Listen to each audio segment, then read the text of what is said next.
Merci beaucoup, public de ce midi. Que serait la vie si elle était toujours linéaire, c'est-à-dire jonchée que de succès et de réussite, certainement morose. Voilà pourquoi nous avons décidé de prendre notre mal en patience. Nous avons décidé d'accepter cet énième échec de nos pachydermes, échec qui les conduira certainement à plus de maturité. Bienvenue dans votre talk show de la mi-journée. Bienvenue dans ces midis. Et c'est... Oui.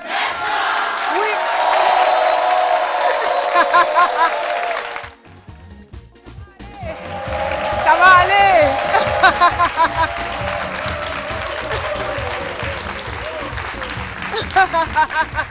Et oui, beaucoup de tristesse sur le plateau malheureusement, mais on garde le moral, hein. On garde le moral. Je vois Jessica qui pleure, je vois de l'autre côté Aya les belles. Vous faites semblant de pleurer ou vous pleurez réellement? On pleure pour de vrai. Non, sérieusement, moi ça m'a fait mal. Hein. Ah bon? Non, hein? sérieux, ça fait mal.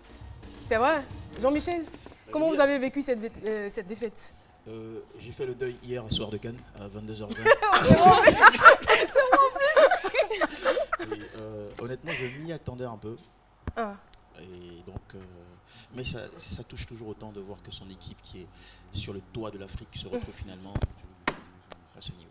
Au bas de l'échelle, franchement, c'est triste, mais c'est la vie. C'est la vie, comme je le disais, elle n'est pas toujours linéaire. Il y a des hauts, il y a des bas.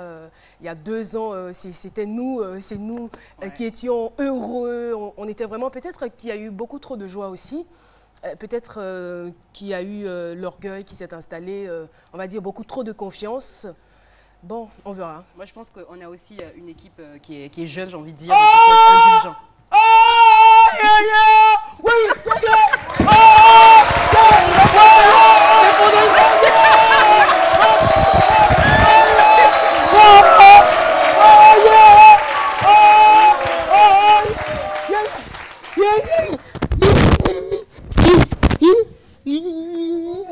Jean-Michel, vous n'allez pas l'aider? Non, pas du tout.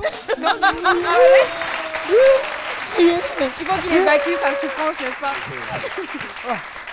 Non, je ne pleure pas. Ne comptez même pas sur moi pour pleurer cette année, c'est bon. Non, je pleure. Non. Moi, je ne pleure pas. Ne comptez pas sur moi. Hein. Ne comptez pas sur moi. C'est bon. D'accord. Comment ça? Hein? Ne comptez pas sur moi pour pleurer. Et même si je pleure, c'est pour cette dame-là que je pleure. Laquelle? Dame coupe. Dame coupe? Dame coupe, mais elle je ne vais pas pleurer. C'est bon. 2 ans. 2 ans, quand même. Maroc, quand même. Mais il pleure pas, Non, il faut célébrer les défaites aussi. Chez nous, on célèbre les défaites. Chez vous, c'est où? Chez nous, c'est... dans une contrée, c'est des endroits où nous célébrons. C'est nulle part. Merci beaucoup. Alors, tout de suite, nous allons faire un tour de table par rapport aux articulations de nos différentes chroniques. On commence avec Jean-Michel. Innocent malgré lui, c'est un film ivoirien qui a été sélectionné pour le FESPACO 2017. Toujours en course, contrairement aux éléphants. Et puis, deuxième sujet, ça va être Tomorrow Magazine qui en est à 1 an d'existence, mais déjà 5000 téléchargements par mois, on en parlera. Et puis, comment est-ce que la presse a traité cette élimination de nos pachydermes?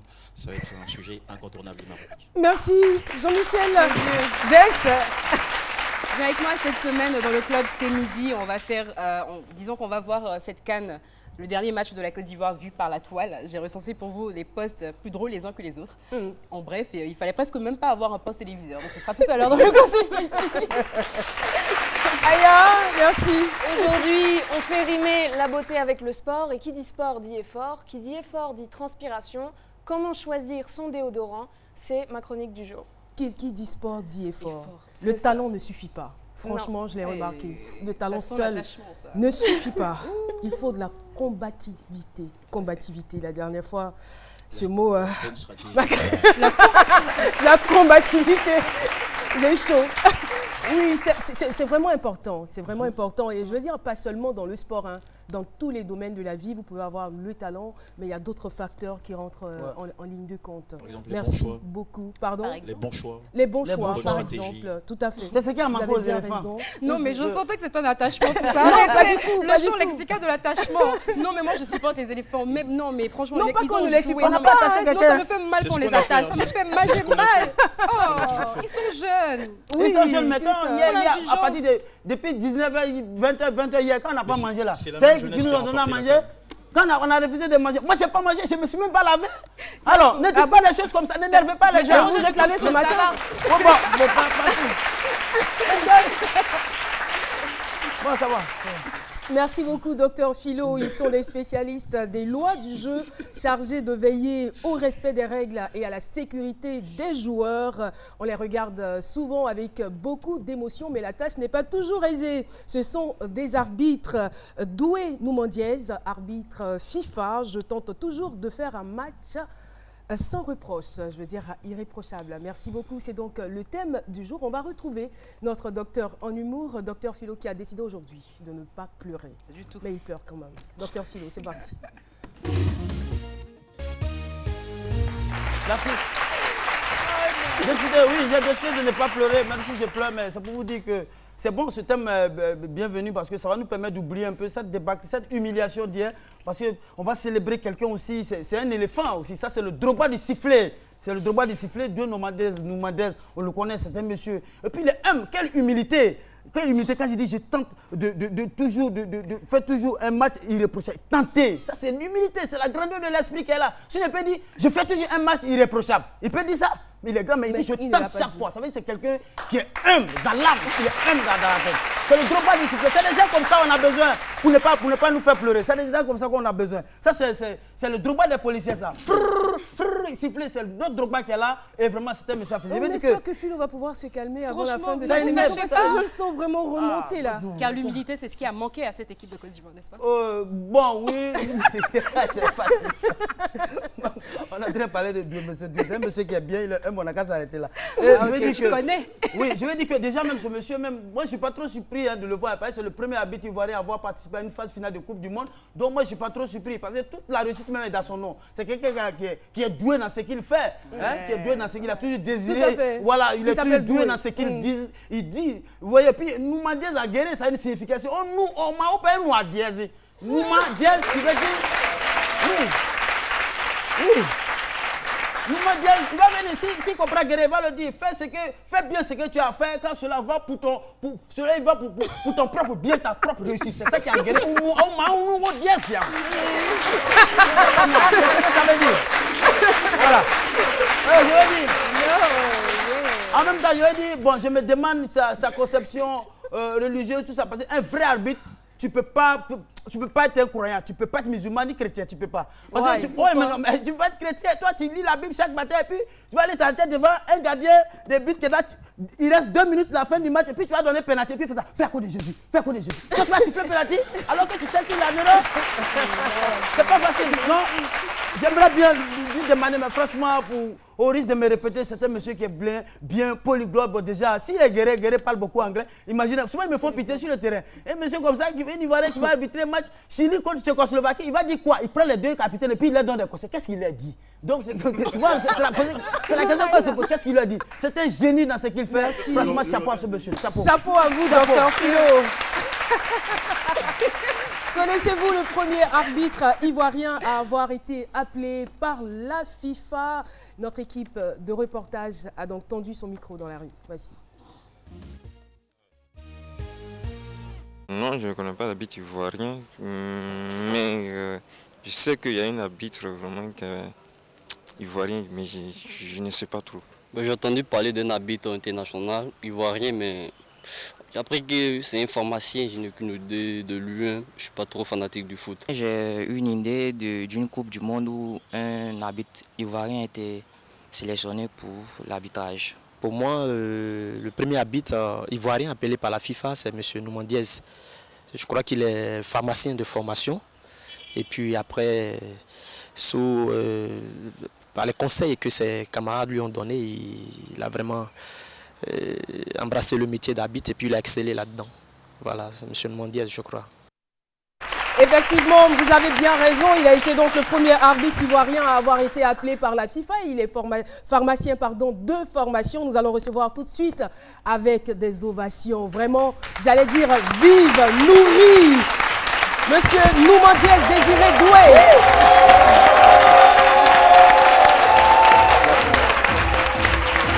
Oui. Noumandiès Désiré Doué, bonjour.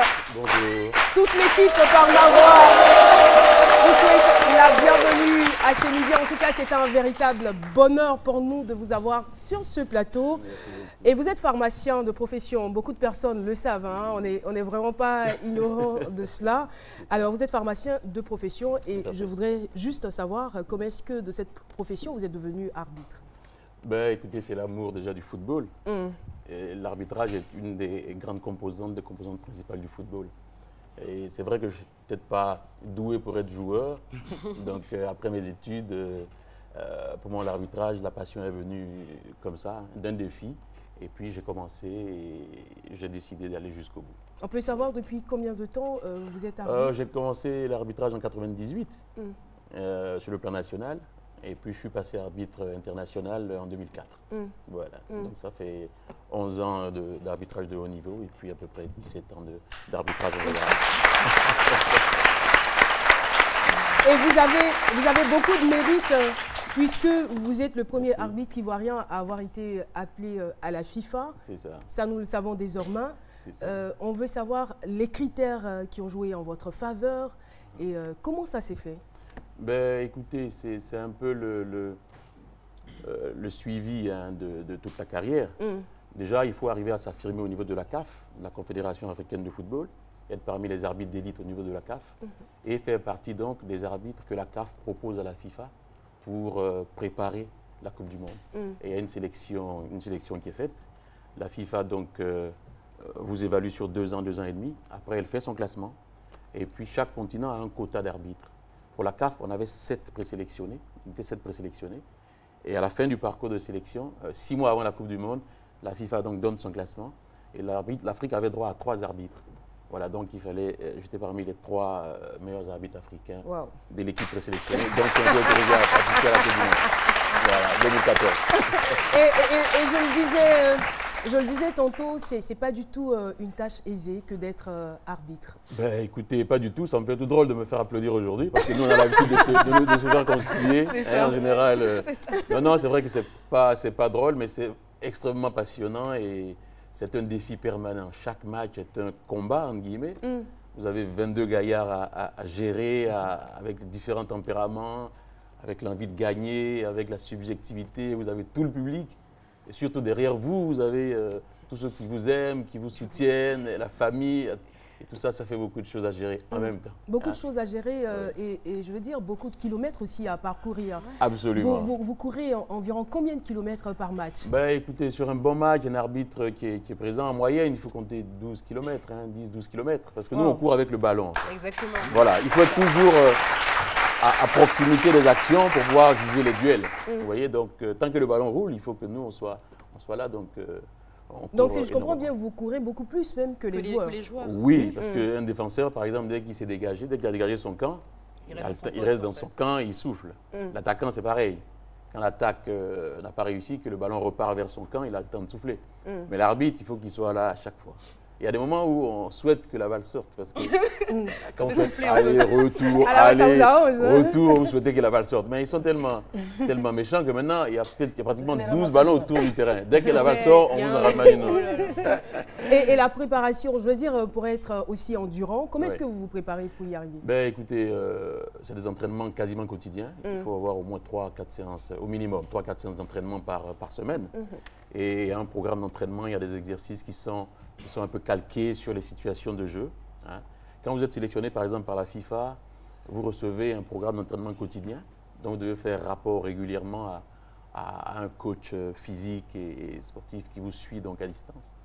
Donc, c'est vraiment des entraînements réguliers et quotidiens et c'est beaucoup d'hygiène de vie aussi. L'hygiène de vie, la récupération Il y a tout ça. Parce qu'il faut toujours au top. Je veux dire, à ce niveau, parlant d'hygiène de vie, ça ne doit pas être très difficile pour vous puisque vous êtes déjà pharmacien, donc vous savez nettement ce qu'il y a à faire. Non, savoir ce qu'il y a à faire, c'est une chose. Maintenant, arriver à le faire, c'est une autre. À le mettre en pratique. Mais toujours pour rester dans cette double fonction, c'est-à-dire arbitre et pharmacien à la fois, comment est-ce que vous vous organisez? Parce que être arbitre, c'est beaucoup de voyages. Avez-vous le temps pour gérer votre fonction première?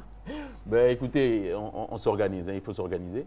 C'est vrai qu'être pharmacien, c'est une profession libérale, donc ça c'est un avantage, parce que ça me laisse la latitude de partir, de revenir. J'aurais été par exemple dans une entreprise, il aurait fallu avoir pas mal de permissions. Et quand vous êtes tout le temps parti, qui va faire votre travail à votre place? Donc de ce côté-là, c'est un avantage. Et puis après, bon, on s'organise, on arrive à être en contact, on y va quand on peut.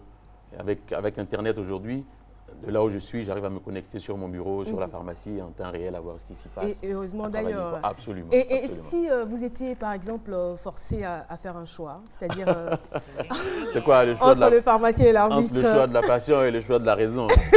Bon, c'est sûr que ce sera pas évident. Mais bon, je pense que je veux dire, ça va dépendre quand même de ce que vous gagnez, l'autre côté aussi, ce que vous gagnez. Parce que la vie là, c'est l'argent. Non, en fait. Sinon, vous ne pouvez pas résumer la vie à l'argent. À l'arbitre, on vous dit, vous avez telle somme, docteur, dans la pharmacie, le médicament ne marche pas. Va aller siffler. Non, je ne suis pas sûre. Non, en fait, il faut dire que on n'est pas arbitre professionnel. Voilà, donc on a la profession, on a l'arbitrage. C'est vous dire que aujourd'hui, en Afrique, ce n'est pas évident de gagner sa vie rien qu'avec l'arbitrage. Donc je pense que ça va être un choix difficile, mais je ferai le choix de la raison. Donc vous êtes en train de nous dire le choix de la raison. Vous êtes en train de nous dire que ce n'est pas bien rémunéré en Afrique. Non, comparé à l'Europe ou ailleurs, c'est pas. Non. On a encore des progrès à faire. Comprendre. On ne vous demandera pas en Afrique, un arbitre gagne en moyenne combien de francs par mois ou par match. En Europe, comment ça se passe? Non. En Europe, vous avez des primes de match. Hein, par exemple, vous avez des grands championnats comme l'Italie, l'Espagne, la France. Les primes de match, ça se chiffre en plusieurs centaines d'euros par match, par exemple. Ça peut aller jusqu'à 1500, 1800 euros à peu près. Hein, approximativement, par match. Voilà. Ici, ça se chiffre en à peine une centaine de mille et encore en quelques milliers de mille. Donc, quand vous comparez, il n'y a pas photo. Mais c'est normal, hein, je veux dire, toute proportion gardée. Là-bas, ils ont énormément de moyens avec des sponsors et tout ça. Ici, ce n'est pas très évident. Mais je voudrais rappeler qu'en Côte d'Ivoire, on fait partie des pays en Afrique où les arbitres sont bien traités. Sont bien traités, c'est très intéressant et c'est bon à savoir. Alors, le thème nous dit... Je tente toujours de faire un match irréprochable. Alors, est-ce que vous êtes en train de nous dire que vous êtes zéro faute? Impossible pour un arbitre. Vous avez quand même, il vous est déjà quand même arrivé de faire de mauvais jugements? Oui, absolument. Pour un arbitre, ça arrive souvent, entre guillemets. L'essentiel, c'est que ça n'arrive pas la plupart du temps. Et ensuite, il faut avoir la chance que ça n'impacte pas le résultat du match. Hein? Vous avez des erreurs minimes, après vous revoyez. Il y a des moments où vous faites de grosses erreurs qui impactent le résultat du match et à ce moment-là, moi, racontez-nous un peu, ça nous intéresse. La fois où vous avez commis la plus grosse erreur. Plus grosse erreur de toute votre carrière. Mais écoutez, je crois qu'il y avait un match, c'était la CAN 2013, parce que c'était un moment important sur le parcours de sélection pour la Coupe du Monde 2014. Et c'était mon premier match, Ghana-Mali. Très tôt, hein, à 6-7 minutes, il y a eu une action de jeu. J'ai donné un carton jaune. Bon, dans mon entendement, c'était jaune. Et à la fin du match, tout le monde me dit « Ah, c'était rouge ». Je rentre donc après à la base et il y a le débriefing des matchs. Donc on me montre l'image au ralenti. Et quand je regarde, je me dis « J'aurais vu cette image-là pendant le match, j'aurais donné rouge ». Et le match se termine 1-0. L'équipe perd finalement. Donc, si vous voulez, ma décision a pesé lourd dans le résultat du match. Et après, tout le bruit que ça fait et tout, psychologiquement, c'était très, très difficile de revenir au top. Hein. C'était difficile. Et ça a été quoi? Non. Je pense que je suis resté un peu à végéter un peu, hein, parce que pendant pratiquement 2 semaines, j'étais vraiment dans le creux de la vague. Après, la compétition est passée. Il fallait absolument se refaire et affronter les échéances à venir. Faire oublier ça et faire de bonnes prestations. C'est toujours en pole position pour le... Dans ce genre de cas, il n'y a pas de sanction? Si, vous avez une commission qui se réunit, vous avez toujours un assesseur qui note l'arbitre, et en fonction de la note que vous avez, hein, vous pouvez être suspendu ou bien avoir un avertissement ou bien ne pas être désigné pour le match suivant. Vous voyez, voilà. Mais en général, ça dépend. Il y a des erreurs qui peuvent arriver. Ouais. Voilà. C'est une erreur d'appréciation. Bon, mais quand ça change le résultat du match, voilà. Et après d'ailleurs, j'ai plus eu de match. Hein. Et on sait aussi que dans l'arbitrage, on parle très souvent de corruption. Je ne vous demanderai pas si c'est un mythe ou si c'est une réalité, mais avez-vous déjà été confronté à cela? Oui, c'est vrai qu'on parle beaucoup de ça, à tort ou à raison. Ouais, c'est vraiment le serpent de mer. On ne sait jamais qui, c'est toujours on. Mais effectivement, hein, vous savez, avec les enjeux, hein, les clubs, il y en a qui veulent gagner à tout prix, hein, qui peuvent essayer, qui essaient quelquefois, par des moyens détournés, par des moyens de pression détournés. Maintenant, l'arbitre est comme tous les autres. Hein. Chacun a son éducation, ses principes, sa nature. Et donc, c'est à l'arbitre de savoir ce qu'il veut, de savoir les objectifs qu'il s'est fixés et puis de faire face quand ça arrive. Mais ça existe parce que la FIFA a un programme entier qui est consacré à ça. C'est la lutte contre les paris truqués et tout ça. C'est de grandes organisations, même à l'extérieur. Hein. La question, c'était, est-ce déjà arrivé avec vous? Ah oui, quelques rares fois. Hein, j'ai eu la chance que non, quelques rares fois, il y a eu, mais ça a été toujours très, entre guillemets, subtil. C'était très subtil et bon, en général, vous pouvez nous expliquer un peu? Bon, une fois, on était parti, par exemple, sur un match qui était important, hein, et puis donc le chauffeur qui nous ramène à l'hôtel, il nous dit, bon, vient de bonne arrivée, si vous voulez voir le boss, vous me dites, il n'y a pas de problème. Si vous voulez voir le boss. Voilà, donc à chaque fois qu'il commençait à parler, moi je descendais, je ramassais mes affaires et tout. Quelquefois, il en parlait. Donc une fois, le lendemain, on va à l'entraînement, on revient, il n'a pas de suite. Donc il s'en inquiète encore. Et dès que moi je pars, il en parle aux assistants. Il dit, mais c'est le chef de la délégation, il faut voir avec lui. Alors quand je suis là, j'ai le visage tellement fermé qu'il a du mal à... Voilà, il n'ose pas. Vous voyez. Donc c'est un peu ça. Et quand vous tendez la perche, bon, évidemment, il s'engouffre. Bon, on serait allé voir le boss, est-ce qu'il nous aurait dit juste bonjour, est-ce qu'il aurait dit, bon, ça, on ne le saura jamais. Voilà. Ça n'a forcément pas de lien, mais je voudrais savoir votre lecture de l'avant-dernier match des éléphants. Le dernier but qui a été refusé. Le dernier but qui a été refusé. Ben, écoutez, sur les images. Non, ça nous a fait trop mal. Ben, écoutez, l'arbitre assistant, je suis persuadé qu'il a été félicité en débriefing parce que c'était limite. Mais je pense qu'il avait... Mais il pouvait laisser, il savait qu'on avait besoin des buts. Oui, mais vous savez, à ce moment-là, il pense pas. Il aurait pu. Vous savez, à ce moment-là, et à ce niveau-là, on ne réfléchit pas deux fois. Donc limite, ça veut dire moitié-moitié. Non, limite quand je dis, il était hors jeu, mais de peu. Mais il était hors jeu quand même. Il fallait vraiment avoir le coup d'œil pour le voir. Absolument, et c'était fabuleux. C'est une décision, mais digne des grands arbitres. Les yeux de lynx. Absolument. Mais est-ce qu'il vous arrive parfois de céder à la compassion? Comme je l'ai dit tout à l'heure, quelque part, vous voulez donner pénalty à 30 secondes de la fin du match et puis nous garder mes schémas. Je dis, faites à cause de votre famille. Pensez à ma famille. Est-ce que ça vous arrive parfois? Non, vous savez, quand on est habillé comme ça, on n'a pratiquement plus d'état d'âme. Vous savez, une fois, j'étais à un match et l'équipe était menée. C'était pour la qualification à la CAN, c'est le dernier match. L'équipe était menée et à la mi-temps, le public commençait à grogner. Alors dans le vestiaire, il y a le responsable du club qui est venu, il s'est mis pratiquement à genoux. Il dit, il beg, pardon, donne-moi un pénalty et tout. Donc quand il s'est mis à genoux, je me mets à genoux aussi. Je dis, non, mais quelquefois ça arrive. Non, on n'a pas le droit et il n'y a vraiment pas de raison. On est là pour départager deux équipes. On est sur le match, on regarde. Tout ça, là. On voit deux couleurs de maillot en fait. Voilà. Quand vous êtes dans le match, vous ne voyez que deux couleurs de maillot. Vous savez même pas, vous oubliez même les noms des équipes. En train de courir, vous voyez l'action, il faut réfléchir, prendre la décision, la signifier. Il n'y a pas beaucoup de temps pour faire les sentiments. Il n'y a pas beaucoup de temps. Moi j'ai une question. Est-ce que vous avez le droit d'arbitrer un match, par exemple, vous êtes ivoirien? De la Côte d'Ivoire? De la Côte d'Ivoire? Non. Vous n'avez pas le droit? Non, pas le droit. Et même à la FIFA, s'il fait ça, 10 pénalty. À la FIFA, par confédération, vous n'arbitrez rarement les matchs de votre confédération, sauf les Européens, qui sont toujours les privilégiés. Je dis, il y a par exemple Ghana, Pérou, on ne prendra pas un arbitre de la CAF, on ne prendra pas un arbitre africain, on prendra un arbitre peut-être d'Europe ou bien d'Asie. Alors, voilà. donc, et si c'était le cas? Voilà, dans un monde parfait où tout va bien, est-ce que vous pensez que vous allez arriver à être objectif? Ah oui, moi parfaitement. Ah oui, non. Pour moi, il n'y a même pas de... Vous allez refuser, ils nous battre les éléphants. Oui, mais je suis même inquiet, je me demande si inconsciemment, je ne vais pas être plus sévère même avec l'équipe de Côte d'Ivoire. Pour être sûr de ne pas faire... Voilà, à la limite quelquefois, vous voyez. Donc c'est pour ça en fait qu'on évite que Hein, c'est pas forcément qu'on va favoriser. Rester irréprochable. Inconsciemment, on peut vouloir tellement montrer patte blanche que siffler en défaveur même de l'équipe de son pays. Est-ce que cette irréprochabilité a été un facteur déterminant pour être élu meilleur joueur, meilleur arbitre africain en 2011? Oui, je pense. Parce que moi, systématiquement, après chaque match, il y a toujours des choses que je me reproche, qu'il faut que j'améliore, qu'il faut que je revoie. Et pour moi, c'est un défi constant de progresser. Progresser, c'est s'améliorer.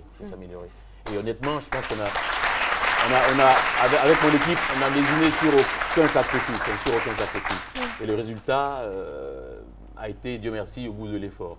Donc cette nomination a été vraiment... Je sais que c'est un métier qui est vraiment difficile parce que lorsque l'issue du match est en défaveur d'une certaine équipe, vous avez des réactions. Absolument. Comment est-ce que vous vivez ça, ces insultes, ces injures? Écoutez, au début de la carrière, si vous voulez, ça impressionne, ça inquiète, ça fait mal.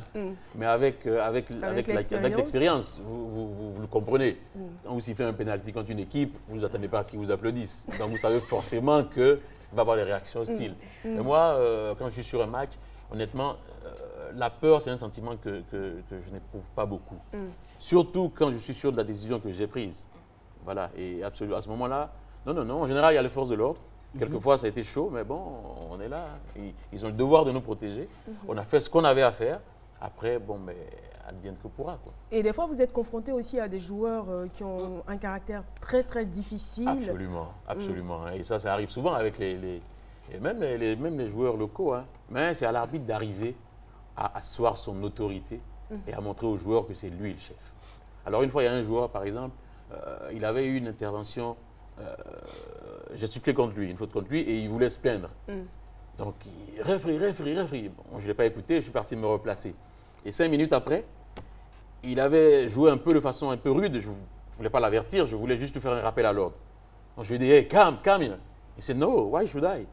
Mais donc, pourquoi je devrais venir? Je vous ai appelé tout à l'heure, vous ne m'avez pas écouté, moi je ne viens pas. Vous voyez. Donc à ce moment-là, il faut savoir vous-même mettre balle à terre, parce que bon, il a raison. Hein. La loi ne vous dit pas, si vous appelez un joueur et qu'il ne vient pas, il faut l'avertir. À ce moment-là, il faut trouver... Ce qui m'envoie à poser une question. D'accord. Décidément, tout le monde est inspiré. Tout le monde est inspiré. Ce qui m'envoie à poser une question. Vous êtes sur un match où il y a un joueur qui a été un peu hautain, tout ça. Vous le retrouvez, on va dire, quelques années plus tard sur un autre match. Vous faites quoi? Dis donc, carton rouge. Non. Même s'il n'a rien fait. En principe, ça ne devrait pas. Mais vous savez, on est des êtres humains. Et ça m'est arrivé. J'ai eu un match à la CAN 2010. Cameroun-Tunisie. Ils ont été exécrables. Il y a un joueur tunisien, mais il était incroyable. Et quelques mois après, on se retrouve au Tchad. Donc, au moment où on salue, là, ils étaient 2. Ils me saluent, on se regarde, on sait qu'on a un contentieux. Donc, le deuxième, c'est pareil. Alors, on part sur le terrain. Alors, le premier, après 5 minutes, je siffle contre lui, il prend le ballon, il botte dehors, carton jaune. Alors, il se rapporte, il dit, bon, monsieur l'arbitre, je sais que la dernière fois, c'était pas bon. Voilà, mais moi, je vous respecte beaucoup. Je veux que ça s'arrête. J'ai dit, OK, tant mieux. Après le match, je ne l'ai plus vu. Le deuxième, pendant tout le match, je ne l'ai pas vu une seule minute. Il évitait mon regard parce qu'il savait très bien que à la moindre voilà. Mais bon, en général, il faut arriver à se calmer, à ne pas... Il faut juger ce qu'ils font au moment présent, pas ce qu'ils ont fait avant. Ailleurs, quand vous dites amélioration, par quoi passe justement votre amélioration, vous? Comment un arbitre évolue dans son métier? Très bien. Vous savez, techniquement, nous avons beaucoup de critères pour réussir un match, beaucoup de phases de jeu. Il y a la lecture du jeu, il y a l'anticipation, il y a la condition physique déjà. Il faut pouvoir vous entraîner, pouvoir courir 90 minutes, accélérer, s'arrêter, revenir, accélérer. Donc ça, vous le travaillez à l'entraînement avec certaines phases d'entraînement. Il faut pouvoir avoir une pointe de vitesse. Vous avez, par exemple, une contre-attaque, il faut pouvoir aller vite. Et ça se travaille. Hein? Il y a la technique, il y a l'évaluation des fautes, c'est principal. Et puis vous ne vous blessez jamais. Si, il y a des arbitres quelquefois. C'est pour ça qu'il faut s'entraîner. Si vous n'êtes pas entraîné, vous faites un démarrage brusque, vous n'êtes pas chaud, vous faites un démarrage brusque, vous pouvez vous déchirer. Vous voyez. Donc tout ça, vous le travaillez. L'évaluation des fautes. Il faut savoir, telle faute, ça mérite un carton jaune, telle faute, non, c'est juste un coup franc, parce qu'il y a des critères. On vous dit, par exemple, une faute avec beaucoup de force, beaucoup d'engagement, la jambe tendue, les crampons sur le tibia, c'est carton rouge. Donc quand ça se passe, Il faut être bien placé pour bien voir et tout de suite prendre la décision qu'il faut. Même si ce soit la première ou la dernière minute. Vous voyez? Donc tout ça, vous devez le travailler par des séances vidéo, en allant au match des autres pour voir tout ça. La lecture du jeu. Un joueur qui est en train de, dans cette position, vous dites, bon, lui, c'est tellement qu'il va envoyer loin là-bas. Donc déjà, vous commencez à partir, vous commencez à anticiper. Wow. Donc voilà comment un arbitre s'améliore. Vous ne cessez jamais finalement de vous améliorer. Non, absolument, il ne faut pas. Dès que vous arrêtez, vous perdez forcément en efficacité. Et tout à l'heure, vous avez parlé de vidéo. Ça m'emmène à savoir si vous êtes pour ou contre le goal line technology. Le goal line technology pour 200%. Parce que pour les arbitres, ce n'est pas évident de voir exactement. Parce qu'il y a but lorsque la balle a franchi entièrement à terre ou en l'air la ligne de but. S'il y a 1 centimètre de la balle sur la ligne de but, encore sur la ligne de but, il n'y a pas but. Et à l'œil nu ou pour l'arbitre, en général, c'est des balles paf. Je veux dire, c'est un rebond, c'est pas évident à voir. Donc la goal line, c'est vraiment une avancée majeure pour aider les arbitres. Maintenant, la vidéo elle-même en tant que telle, on ne peut pas être formel. C'est vrai qu'il faut un soutien vidéo, mais comment le faire dans le match sans entamer un peu le caractère naturel, spontané de l'arbitrage et du football. Là est la question principale. Vous prenez le temps très souvent de connaître les joueurs auxquels vous avez affaire avant le match? C'est même conseillé, c'est même recommandé, parce que c'est bien de savoir à qui on a affaire. Et même les équipes, hein, vous voyez. Un joueur, quelquefois, par exemple à la Coupe du Monde, pour mon premier match Chili-Australie, il y avait des arbitres australiens qui m'ont dit, bon, nous, notre équipe, voilà à peu près le classement que tu auras. On connaît les joueurs, celui-là, il n'est pas très technique, celui-là, il fait beaucoup de fautes, celui-là, il va beaucoup t'embêter. Donc, quand vous allez sur le terrain, vous les avez déjà à l'œil. Ou bien celui-là, par exemple, il aime plonger. C'est un gros tricheur. Voilà. Ça ne veut pas dire que dès qu'il tombe, il faut dire qu'il a triché. Ça veut dire juste que lorsqu'il a le ballon, il faut vous rapprocher et bien ouvrir les yeux.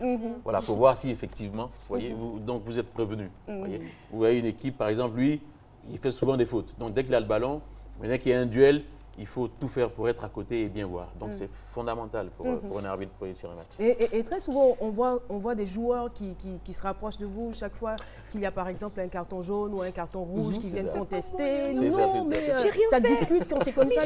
Quelle est l'attitude que vous adoptez? Mais écoutez, déjà, la première chose pour un arbitre, et pour moi en général, il faut éviter de reculer. Voilà, vous prenez une décision cruciale. Les joueurs, vous sifflez un penalty, ils ne vont pas vous applaudir. Donc, vous le savez déjà. Quand vous êtes sûr de votre fête, vous sifflez un penalty, ils viennent, ou bien un carton, ils viennent. Il faut éviter de reculer parce que ça vous met déjà en position de faiblesse. Ça veut dire que vous leur donnez déjà de la marge sur vous. Donc, il vient vous rester arrêté. Et puis, dans le regard, dans la posture, ils doivent savoir que vous n'allez pas céder. Voilà, à partir de ce moment-là, c'est comme un duel qui s'établit entre les joueurs et vous. Et il faut arriver à prendre le dessus. Et ça, si vous voulez, ça part de la première minute du match. Et même au vestiaire, dans le tunnel, ça commence là. Mais quand ça vous plonge, on va dire, dans un moment de doute, est-ce que vous faites appel ou vous consultez vos collaborateurs? Ce qui est conseillé, quand vous avez les oreillettes, c'est de le faire par les oreillettes. Sinon, il faut éviter parce que quand vous faites ça, ils se disent que vous avez un doute. Donc, ils continuent. C'est pour ça qu'il faut tout faire. C'est pour ça qu'il faut tout faire pour les décisions cruciales, c'est-à-dire dans la surface de réparation ou aux abords. L'arbitre, il faut tout faire pour être là où il faut